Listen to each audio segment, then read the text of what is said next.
You, the fans, have voted, and it's time to reveal the #1 game of the Steve Fisher era. The #1 game of the Steve Fisher era is San Diego State versus UNLV on March 9th, 2002. Steve Fisher's Aztecs had a chance to make their first NCAA tournament appearance since 1985. They would have to face UNLV on their home court in Vegas at the Thomas & Mack Center for the Mountain West Conference Tournament Championship. I just felt like we had nothing to lose. You know, they were the #1 seed, or they were a high seed, and you know, we weren't supposed to be at the championship game. We had to ease. You know, let's go in here and try to get this game. We have nothing to lose.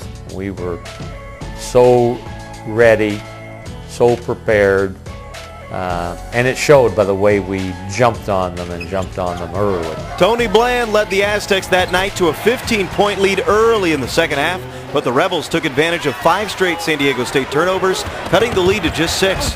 Then 3.3 seconds on the clock. DeAndre Moore, the point guard, would go to the line, sinking a pair of clutch free throws. That gave the Aztecs a 3-point lead. UNLV would have one more shot at it. On Banks, Lou Kelly racing up the sideline. Half court, long shot. Oh, he almost got it. Back iron. And San Diego State is in the NCAA for the first time since 1985. Lou had actually a good look. He had a good look at it, and usually he'll knock those type of shots down, and just I think it was our fate for him to miss it.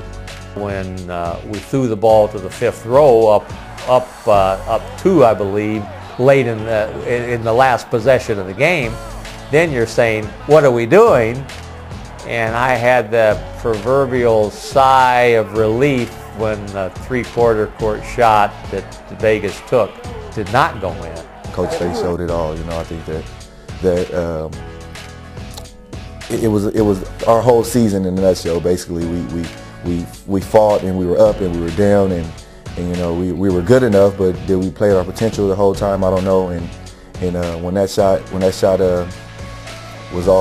missed, I think everybody was like, it was all worth it. Like, yes, now here we go. In the midst of the celebration, one Aztecs player was the victim of a mistaken identity. After the game, a reporter comes up to me. I had on my t-shirt already, so she didn't see my number, and she thought that I was Holcomb. And she interviews me as if I'm Randy Holcomb. So she asked me, she said, "Oh, Holcomb, how does it feel?" And I kind of look around for a minute, and I just ran with it. I ran with it. I think the next following year in the media guide, there's actually a picture of her interviewing me as I was Randy Holcomb. So funny. But I mean, that's just the stardom, not just the fame of how much we impacted, you know, a lot of people. And it was great to come back down to San Diego and have people tell us congratulations. We get off the airport, people standing there waiting on us to get off, so it was beautiful. What happened in that season is probably we skipped a couple of rungs on the ladder. I felt like we were going to make and had made steady improvement.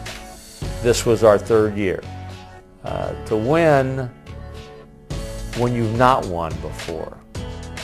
Until you win, you can talk all about it you want, but until you win, you haven't done what you think you can do. So it was a huge win for the program. The Aztecs earned their first NCAA bid since '85, making this marquee win the #1 game of the Steve Fisher era.